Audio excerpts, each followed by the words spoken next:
vous écoutez Ose être toi avec Amanda.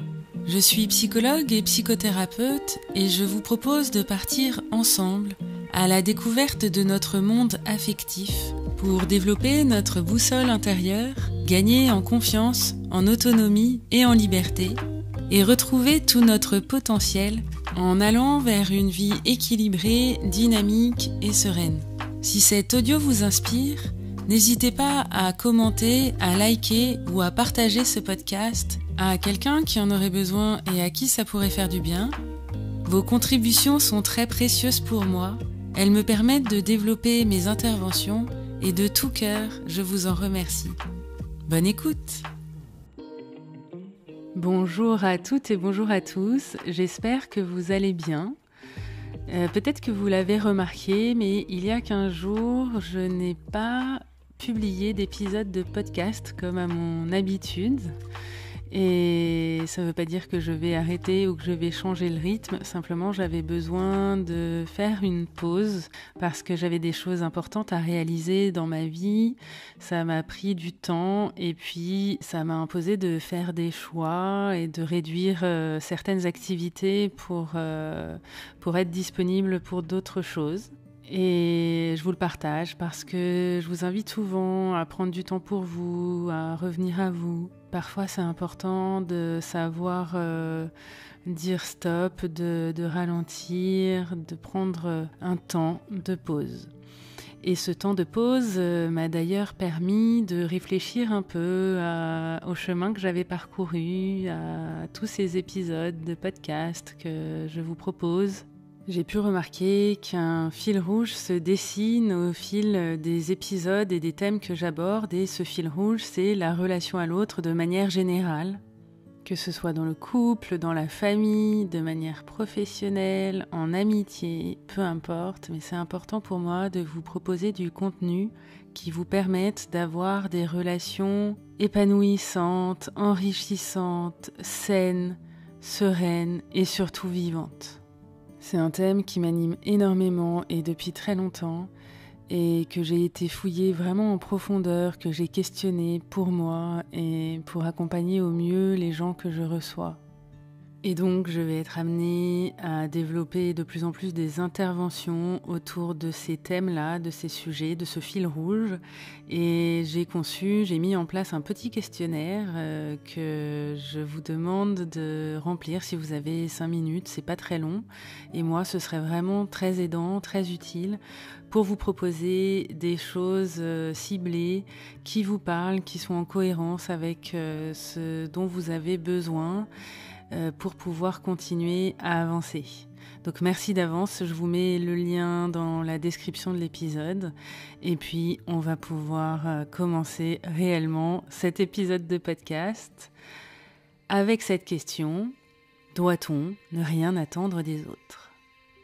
Et c'est une patiente qui m'a inspiré cet épisode et je lui fais d'ailleurs un petit clin d'œil parce que je sais qu'elle m'écoute. Elle est arrivée la semaine dernière à sa séance en me disant « C'est bon, j'ai compris, je ne dois plus rien attendre d'eux », en me parlant de personnes de son entourage. Évidemment, on en a discuté parce que entre trop attendre et ne rien attendre, eh bien, vous êtes coincés. Et je suis assez en colère parce que c'est des phrases toutes faites qui sont beaucoup véhiculées ces derniers temps, qui viennent du courant du développement personnel et qui sont relayées par certains coachs ou certains thérapeutes. Ce sont des phrases ou des injonctions qui sont très instagrammables, qui font joli sur le papier, mais que je trouve, moi, très culpabilisantes, qui viennent complexifier les choses. Et ça ressemble à « il ne faut rien attendre des autres »,« il ne faut pas avoir besoin des autres ». Et ça, c'est vraiment pas ce qui vous aide à être heureux et à avoir des relations vivantes, justement. Ça crée pas de belles relations. Donc la première chose à vous dire, c'est que vous êtes légitime d'avoir des attentes. Généralement, quand on ne veut plus avoir d'attentes, c'est qu'on a été très blessé, très déçu, on s'est senti trahi, abandonné, rejeté. Et on a eu tellement mal qu'on s'est dit « je vais plus avoir d'attentes, comme ça, je m'assure de ne plus jamais être déçu ». c'est sûr, ça vous protège un peu, mais ça vous isole beaucoup. Donc on peut se décomplexer, on peut se décontracter avec ça. Vous êtes légitime d'avoir des attentes. C'est le minimum syndical relationnel. Avoir des relations saines, des relations équilibrées, ça nécessite des prérequis et surtout d'être clair avec ces prérequis. Donc aujourd'hui, on va essayer de faire la différence entre des attentes réalistes, ajustées, nécessaires, et puis celles qui sont disproportionnées, qui sont le résultat d'un déséquilibre émotionnel en vous et qui va vous amener à attendre de l'autre quelque chose qui n'est pas de sa responsabilité. Et c'est ça qui sème la zizanie dans les relations. C'est quand on attend que l'autre personne prenne en charge ce que moi je devrais prendre en charge par moi-même. Donc, je dirais qu'il y a des attentes qui servent la relation et d'autres qui la desservent ou qui lui nuisent. Et vous êtes légitime à avoir des attentes, et c'est pas pour autant que l'autre doit nécessairement y répondre. Et après, si l'autre ne répond pas, vous êtes libre de faire ce que vous avez à faire en fonction de ça. La première chose à faire, c'est déjà de pouvoir vous poser avec vous-même et de prendre un papier et un stylo dans un moment où vous vous sentez bien, vous vous sentez apaisé, pas dans un moment de frustration ou de crise relationnelle, et de vous questionner et vous demander qu'est-ce que j'attends d'une relation ? Qu'est-ce qui est nécessaire pour moi pour que la relation soit épanouissante, nourrissante, qu'elle m'apporte, que je puisse me sentir serein ou sereine ? Je vous invite à lister les choses qui vous paraissent importantes. Ça, voilà, c'est la première chose. Vous êtes légitime et je vous invite vraiment à définir vos attentes, à être au clair avec ça. Parce qu'en fait, ce qui mène à des attentes disproportionnées ou qui desservent la relation, c'est souvent quand elles ne sont pas conscientes, ou alors quand elles sont conscientes mais qu'elles sont masquées, quand elles sont pas dites, on passe ça sous silence, c'est dans des non-dits, on attend que l'autre devine nos attentes, on va pas oser le dire, parfois on va même, de manière assez surprenante, on peut même être amené à dire l'inverse, affirmer l'inverse de ce qu'on attend. Alors j'ai un exemple, c'est quand vous êtes gêné à l'idée de recevoir quelque chose, que ce soit des mots d'amour, des cadeaux, des paroles agréables. Et en fait, on peut être amené à dire « je déteste ça », alors qu'en fait, vous mourrez d'envie d'en recevoir et c'est simplement parce qu'il y a des peurs, il y a des gênes, il y a des blocages. Et donc, on va énoncer quelque chose de contraire à ce dont on a besoin. Et c'est toutes ces choses-là qui vont mener à des frustrations, à des malentendus, à des crispations, à des reproches. C'est quand on n'est pas au clair avec les attentes. C'est pas le fait d'avoir des attentes en soi, c'est qu'on soit pas clair avec ça et que ce soit pas assumé. Il y a 2 points qui peuvent vous guider. Le premier point, c'est de faire la différence entre exigence et intransigeance. C'est plutôt de bon augure d'être exigeant envers soi, envers les autres. Ça signifie qu'on a envie du meilleur, on souhaite le meilleur. Donc on va mettre les choses en place, on va faire des efforts, on va faire ce qu'il faut pour obtenir le meilleur. On va avoir des axes d'amélioration, on va aller dans ce sens-là. L'intransigeance, en revanche, c'est quand on n'accepte pas de ne pas arriver au résultat qu'on avait visualisé, que les choses n'aillent pas dans le sens où on le souhaite, on n'accepte pas les imprévus, on est dans le contrôle, il n'y a aucune souplesse, c'est dans la rigidité, c'est dans quelque chose de cassant, de coupant, de dur. Dans l'exigence, on peut être ferme et en même temps accueillir de la souplesse. Le deuxième point, c'est de faire la distinction entre tolérance et sacrifice. La tolérance, c'est quand je vais accepter des choses avec lesquelles, a priori, je n'étais pas d'accord, j'étais pas de cet avis-là, j'avais pas vu les choses comme ça, Et en même temps, je peux accepter que l'autre ait un point de vue différent ou qu'il fasse les choses différemment, qu'il fasse comme lui, ça lui chante ou comme il a l'habitude de le faire parce que ça ne me nuit pas, ça ne rentre pas, ça ne vient pas à mon encontre, ça ne me blesse pas. Et je peux avoir un seuil de tolérance par rapport à ça. Je peux négocier autour de ça, c'est ok. Et puis même, peut-être, ça va m'apporter de voir les choses différemment, de percevoir des choses que j'avais pas envisagées. Ça va même améliorer certaines situations alors que j'avais pas du tout vu les choses sous cet angle-là. Le sacrifice, c'est quand ces choses-là, en fait, que je suis en train d'accepter, elles me blessent. C'est à mon encontre, c'est à mes dépens. J'accepte ce qui est de l'ordre du non négociable. Et ce non négociable, c'est vraiment une notion qui est fondamentale, que je vous invite à retenir. S'il y en avait une, ce serait celle-là. C'est de pouvoir définir ce qui n'est pas négociable pour vous, en termes relationnels, dans le respect de vous, de pouvoir vous respecter, vous honorer. Qu'est-ce qui n'est pas négociable? Et quand on n'accepte pas ce qui n'est pas négociable, alors on n'est pas dans le sacrifice. Donc vous voyez que ce sont des limites, des frontières qui sont assez délicates. C'est pas des réponses où ça va être dans la nuance, c'est pas tout noir ou tout blanc, cette question des attentes. Et surtout, ça va être différent d'une personne à une autre. Et puis même, en fonction de notre parcours, de notre évolution, on va avoir des attentes qui changent, qui se modifient. On va pas avoir les mêmes attentes tout au long de notre vie. Quand on gagne en maturité émotionnelle, par exemple, eh bien, on se met à avoir de nouvelles attentes. Et puis, il y en a qui disparaissent, qui sont tellement ancrées que ça ne fait plus l'objet de réflexion, que c'est plus un sujet. Donc, c'est quelque chose qui se réajuste en permanence.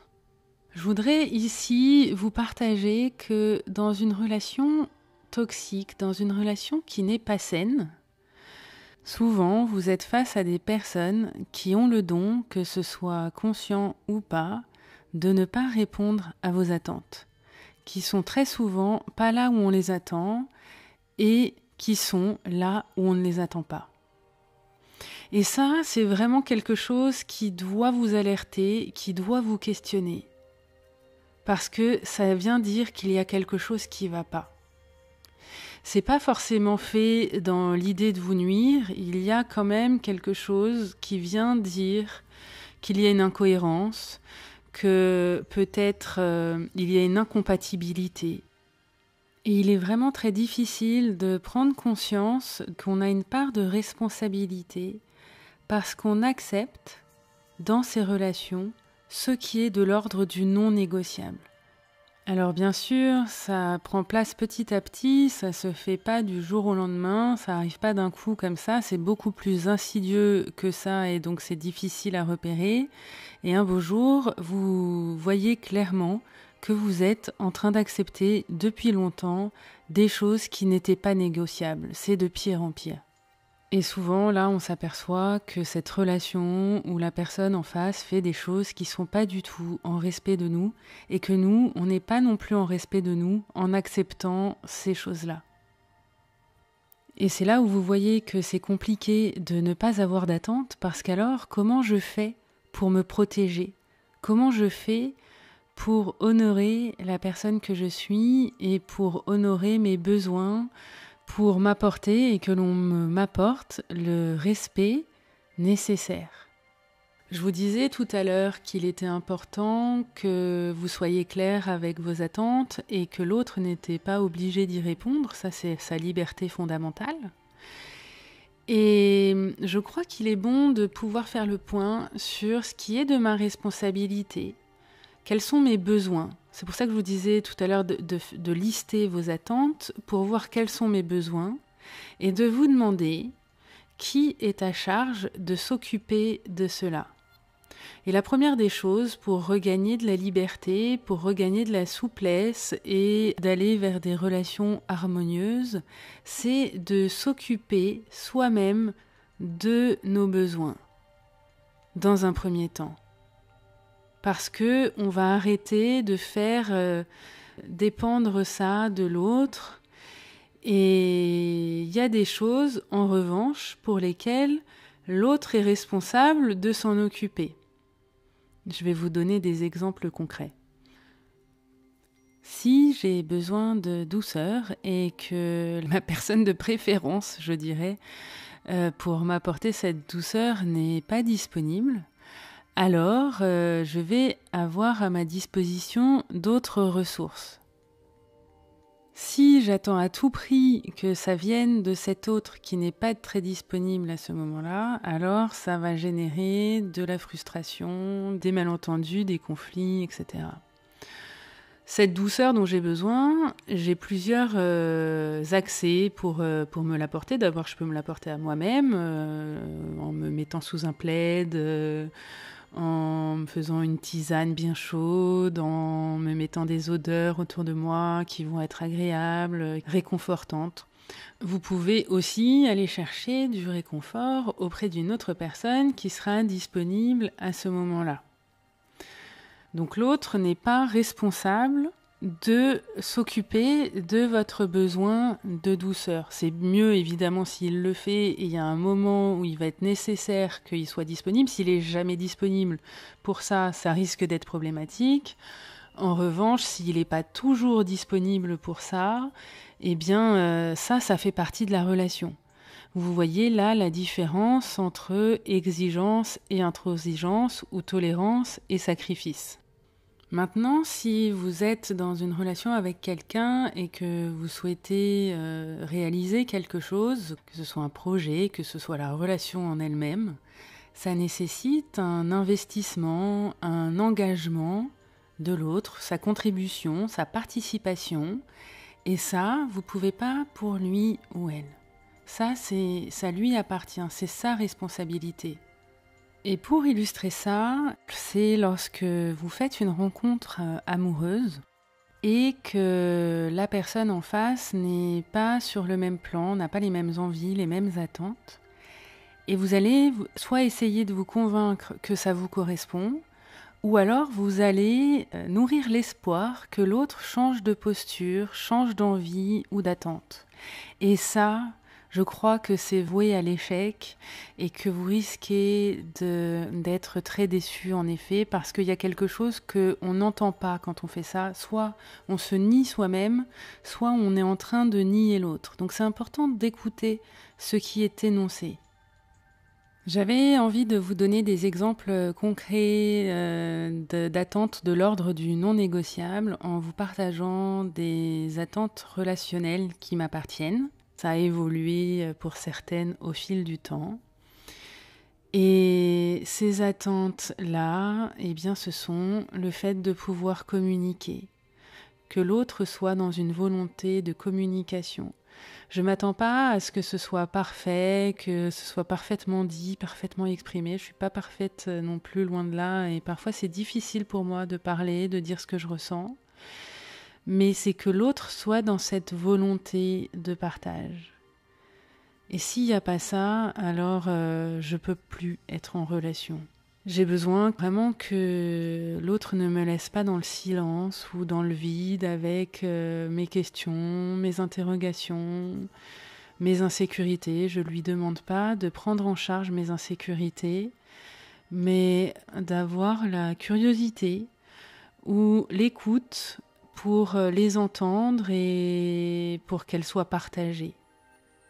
Une deuxième attente que je peux avoir, c'est l'absence de violence. Ça, c'est vraiment fondamental pour moi, que ce soit la violence verbale, psychologique ou physique. Il n'est pas question pour moi que ça apparaisse dans la relation et je ferai un épisode pour éclaircir la différence entre colère et violence, parce qu'on a le droit d'être en colère, on a le droit d'exprimer sa colère. Et pour moi, quelqu'un qui est violent face à moi dans ses propos ou dans ses gestes, c'est hors de question. Il y a quelque chose... En fait, je réfléchis même plus. Il y a quelque chose qui se casse, que je sens en moi, vraiment dans mon corps. Et quand la personne en face a franchi cette limite-là, je sais que ce sera plus jamais comme avant et que je pourrai plus être en relation avec cette personne. Et encore une fois, je parle vraiment de tout type de relations. Il y a des relations amicales auxquelles j'ai mis un terme parce qu'il y avait eu de la violence verbale. Et ça, c'est pas du tout OK pour moi. Et ça veut pas dire que je le fais sans rien ressentir. C'est très douloureux de mettre fin à une relation, même quand cette limite a été franchie. Une autre attente qui est assez récente, qui est apparue il y a quelque temps, c'est que j'ai besoin désormais d'être entourée de personnes qui vont m'encourager, qui vont croire en moi, qui vont s'intéresser à ce que je fais et qui vont être ni dans la complaisance, ni dans la dévalorisation ou le dénigrement, voire dans l'indifférence. J'ai vraiment besoin de gens qui s'impliquent, qui ont envie de partager avec moi. Peut-être que vous l'aurez perçu, mais je suis quelqu'un d'assez dynamique, j'ai plein de projets, je fais plein d'activités, j'aime qu'il y ait beaucoup de mouvements et j'ai plein de choses à réaliser. Et aujourd'hui, j'ai besoin d'être entourée de gens qui me soutiennent et qui croient en moi. Et ça vaut aussi, par exemple, pour des relations où je vais engager quelqu'un pour une prestation, pour un service. Si la personne, elle commence déjà à regarder la chose en me disant « Oh là là, ça va être compliqué », qui souffle et qui n'y croit pas, en fait, maintenant, j'écoute ça vraiment et je vais aller chercher quelqu'un d'autre qui a envie de travailler avec moi. J'ai tout simplement besoin d'être en connexion avec des gens qui vibrent sur les mêmes fréquences que moi, qui sont dans les mêmes énergies, qui parlent le même langage et avec qui je me sens comprise et que je comprends aussi. Et ça, c'est devenu vraiment important. Pour terminer, je voudrais vous inviter, une fois que cette question des attentes, elle sera un peu plus claire, que vous serez vous-même interrogé à ce sujet. Je vous rappelle les questions. C'est qu'est-ce que j'attends d'une relation? De quoi ai-je besoin? Comment je peux commencer par m'écouter et m'apporter à moi-même ce dont j'ai besoin? Et puis de pouvoir faire la différence entre ce qui relève de ma responsabilité et ce qui relève de la responsabilité de l'autre. Qu'est-ce qui est de l'ordre du non négociable? Une fois que ça, ce sera mieux défini, je vous invite à pouvoir le partager avec l'autre. Parce que ce qui fait la relation, c'est qu'on puisse en parler. C'est pas que l'autre réponde nécessairement à nos attentes, mais c'est qu'on puisse au moins le dire, qu'on puisse se le partager. Et je vous invite vraiment à questionner les gens autour de vous, que ce soit votre partenaire, vos enfants, vos parents, vos amis, de leur demander « Et toi, quelles sont tes attentes à toi dans une relation ?» et de partager les vôtres. Et en fait, ce qui rapproche, ce qui fait lien, ce qui nous met dans une atmosphère sécurisante, ce qui nous fait nous sentir bien, c'est quand on se sent relié. Et c'est avec les mots, avec le fait de se parler de cœur à cœur qu'on se sent relié à l'autre. Donc n'hésitez pas à en parler. D'abord faites ce chemin pour assumer vos attentes et puis après partagez-les. Et pour conclure, j'avais envie de vous dire que c'est différent d'avoir des attentes et de se faire attendre. On peut passer son temps dans la salle d'attente de la vie, à attendre que quelqu'un vienne nous chercher, vienne nous sauver, vienne nous apporter ce dont on a besoin, ce dont on a envie. Ou alors on peut se mettre en chemin, on peut se mettre en marche et aller chercher ce qu'on attend. Et en fait, nos attentes, c'est ce qui nous met en mouvement, c'est ce qui nous pousse à établir des liens relationnels. C'est pour répondre à ces attentes-là. Elles sont belles, vos attentes, elles sont magnifiques, il est important de les honorer. Et je voudrais vous laisser avec ça, c'est que guérir, évoluer, gagner en maturité émotionnelle, c'est aussi savoir se décomplexer, se déculpabiliser et s'assumer, s'accepter, s'aimer tel que l'on est. Voilà, c'est tout pour aujourd'hui. Je vous souhaite une très bonne journée ou une très belle soirée et je vous dis à très vite.